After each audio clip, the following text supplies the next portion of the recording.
Pada video sebelumnya, kita telah berhasil menampilkan data atau record yang berasal dari database ke dalam web kita.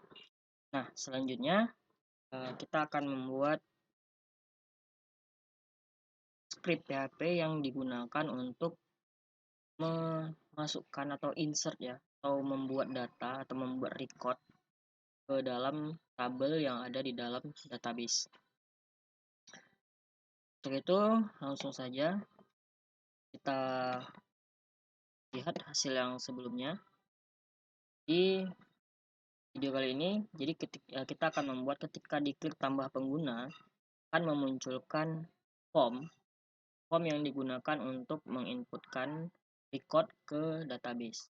Jadi kita harus buat formnya dulu.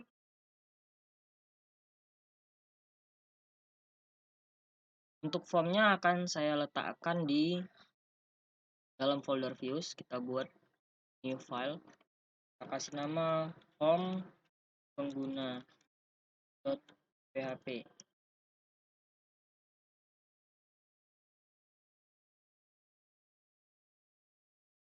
Ini isi formnya bagaimana?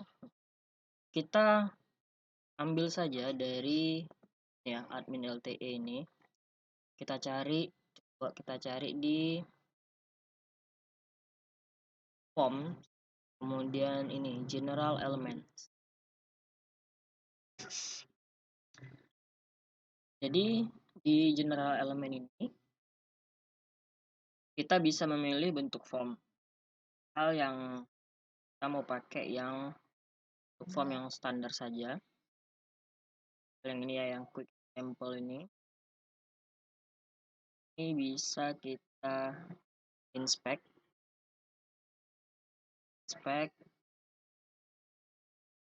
kan yang ini sini ya. Kalau enggak ya quick example. Nah, kita copy yang dari part primary ini. Copy elemen. Kemudian pindah ke form pengguna.php, klik paste. Sudah jadi. Nah, kemudian ini kita ganti capitalnya, kita jadi tambah, dan yang kita inputkan ada berapa field. Yang kita inputkan itu adalah nama, username, password, dan lain. Berarti ada 4 field. 2 field tipenya text, 1 field tipenya password, 1 field lagi option. Mari di email kita biarkan, password kita biarkan. Ini ada file input. Nah, file input ini sementara ini tidak kita gunakan, jadi kita kasih komentar aja. Kemudian form check ini tidak kita gunakan, ini kita hapus. Kita hapus. Kemudian untuk email ini kita ganti dulu, ini for ini nanti jadi nama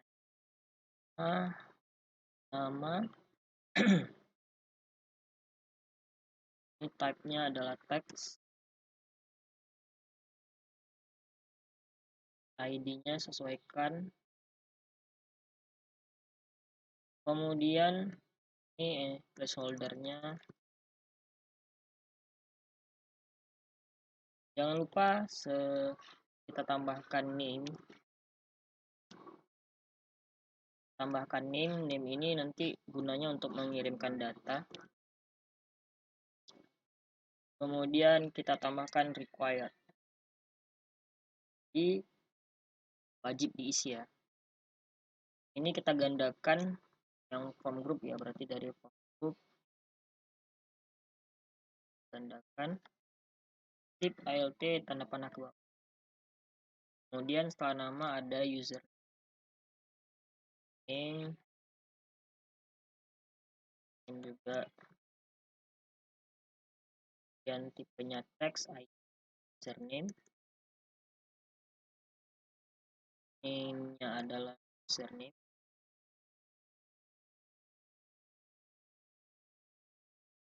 username, username.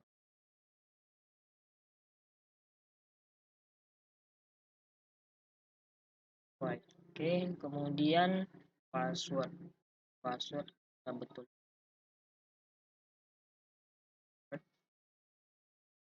punya password, id-nya password,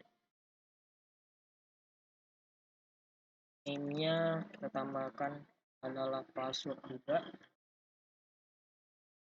placeholder password required itu wajib diisi juga. Kemudian level, untuk level, nah untuk level kita pakainya tidak form input ya, kita pakai ini select yang ini di inspect, lihat dulu yang select ini ya, copy paste ke paste code-nya di bagian bawah sini, paste. Ya, karena hanya ada dua pilihan, tiganya kita hapus. Ini kita ganti labelnya jadi select. Kemudian optionnya pertama adalah admin, tampilannya adalah admin, yang ditampilkan di teks adalah admin dan user. Bagi yang lupa, di sini harus kita tambahkan value-nya adalah admin. Nah, kita buatnya huruf kecil ya, value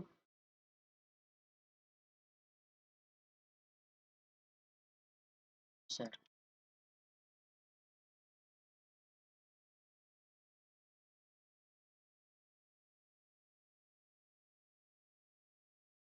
Oke, Ctrl S.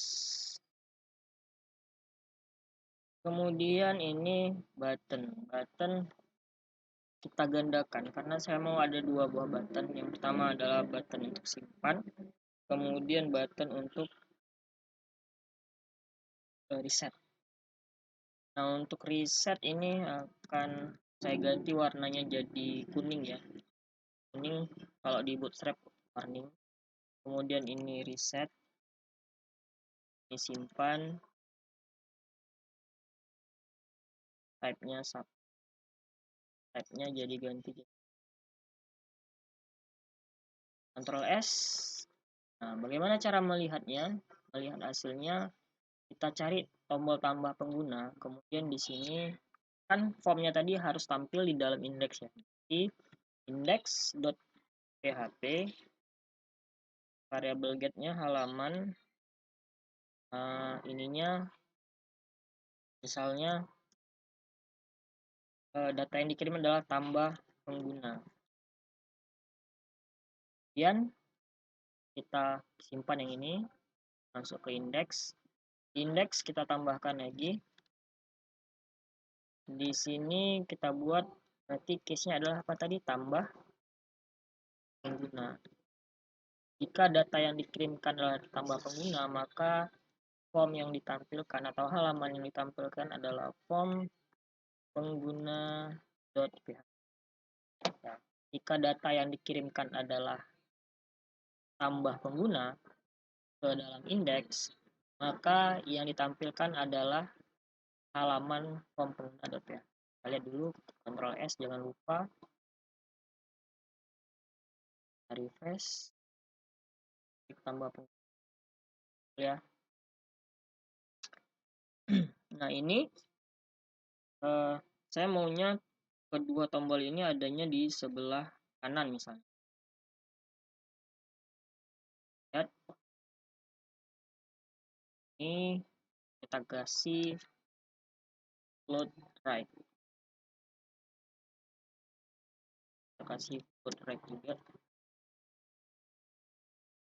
Ctrl S, jangan lupa refresh.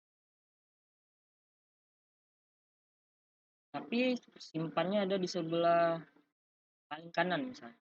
Ini posisinya tertukar. Kan di sebelah dan lagi atas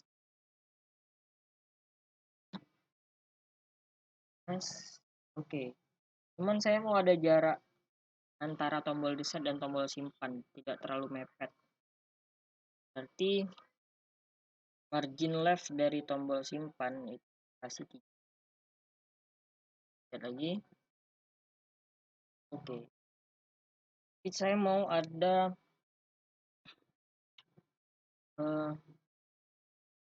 icon di sini. Icon berarti kita tambahkan apa? I plus FA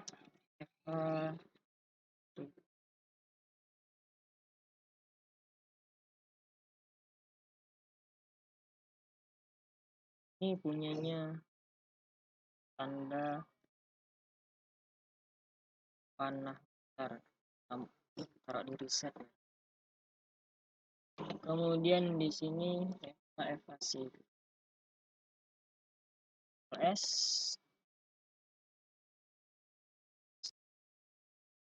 jarak ya, ini terlalu dekat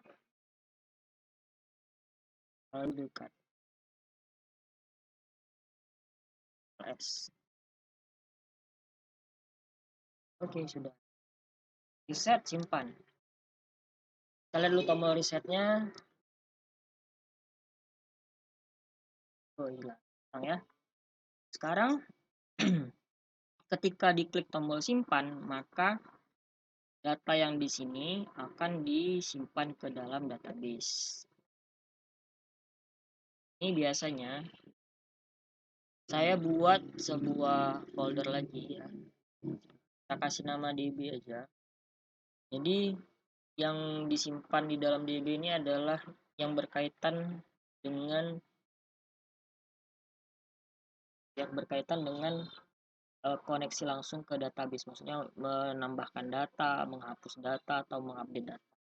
Kalau untuk menampilkan data kan udah langsung di halaman views-nya ya kita.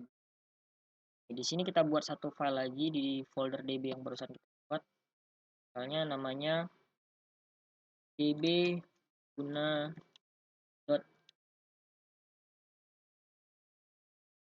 kan kita tahu nih di sini kan ini kurang ya, kita tambahin action dan metode. Metodenya kan secara default adalah post, jadi itu biarin aja post.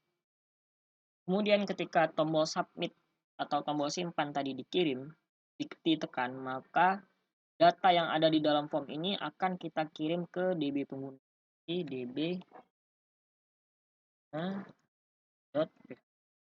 tapi juga kita akan mengirimkan satu variabel get. Karena kasih nama proses misalnya. Prosesnya adalah apa? Prosesnya insert misalnya. Jadi ini nanti untuk membedakan ketika kita mau, jadi untuk insert, update, dan delete itu nanti semuanya ada di satu file ini. Kita buat pemilih. Ini bisa kita simpan. Nah, di sini jangan lupa buka tag PHP-nya.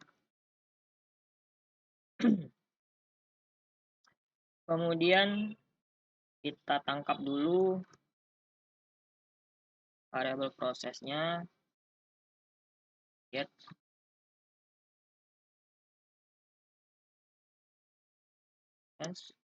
Kemudian karena ini pasti akan berhubungan dengan database ya, include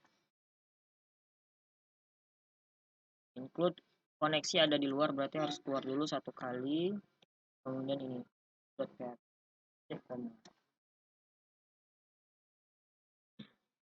jika variabel proses isinya adalah insert,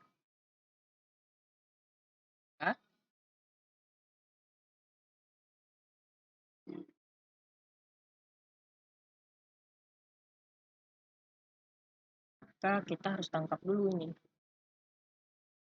Ini kan name-nya nama ya. Berarti ada variabel post, nama, username, password. Nah, ini lupa kita kasih nama. name-nya level. Level, kemudian di sini kita tangkap lagi misalnya nama. Nama adalah variabel cost yang dikirim dengan namanya adalah nama. Di koma, kemudian username, variabel post. Variabel post itu yang variabel yang dikirim lewat tadi ya, input username. Kemudian ada variabel password. Host password. Kemudian ada variabel level host level. Oke, sekarang kita tinggal buat query-nya. SQL query. Yang pertama adalah koneksinya. Kok bisa koneksinya ada di sini? Kan koneksinya kita buat di dalam folder koneksi.php. Jadi karena sudah kita include-kan, maka satu file ini seperti ada di atasnya. Kemudian query-nya insert into nama tabelnya, set, saya pakai yang model ini, nama sama dengan dolar, koma, username. Ini yang ada di database ya, username yang ini yang ada di PHP. Username-nya itu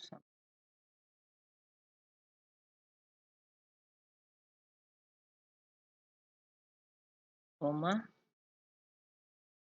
password sama dengan password, koma,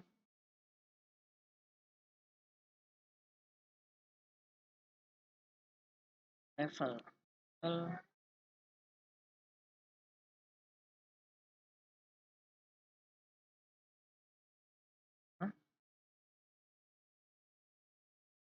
Ini saya. Nah, setelah berhasil, maka dia akan mengembalikan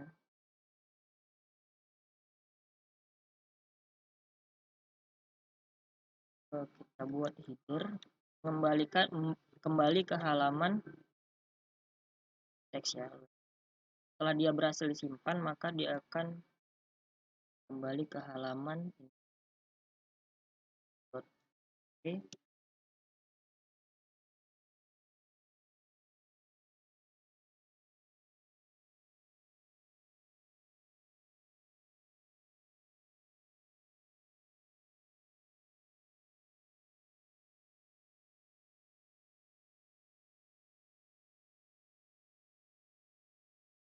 Ini header ini berarti kita setelah ini dikerjakan, maka dia akan kembali ke halaman indeks PHP dengan mengirimkan data get berupa isinya pun. Kalau kita lihat lagi di sini, kalau dikirimkan ada akan menampilkan pengguna disimpan kontrol. Kemudian kita coba refresh.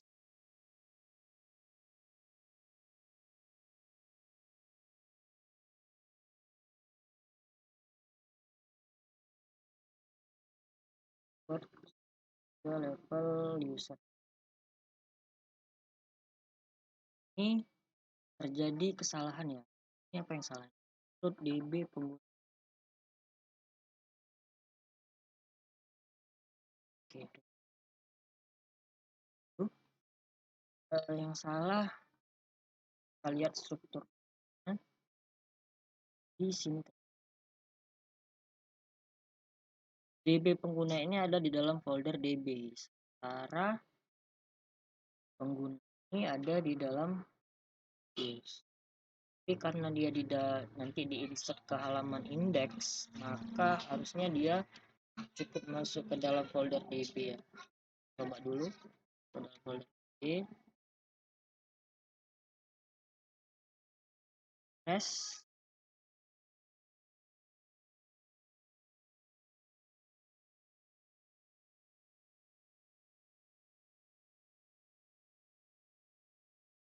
Ini yang salah adalah leadernya ya. Leadernya salah ini. Leader salah di sini berarti ya. Tadi kata dia index.php tapi ada di dalam folder DB. Berarti kita harus keluar satu kali dulu. Keluar satu kali. Kemudian kita coba. Masukin data lain dulu ya.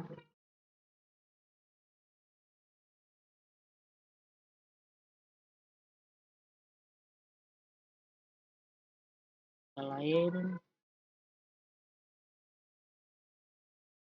Oke. Nah, jadi data yang tadi juga sudah masuk ini.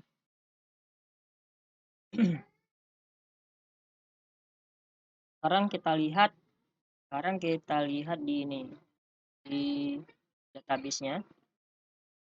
Nah, kalau kita lihat di sini kan password masih dalam berupa teks biasa ya. Ini sebenarnya nggak boleh seperti ini. Nah, jadi istilahnya harus di hash. Nah, di hash itu bisa pakai yang paling gampang tuh pakainya MD5. Ini bawaan dari PHP-nya juga sudah ada. Jadi MD5 ini hash yang paling standar. Sekarang coba kita tambah pengguna lagi.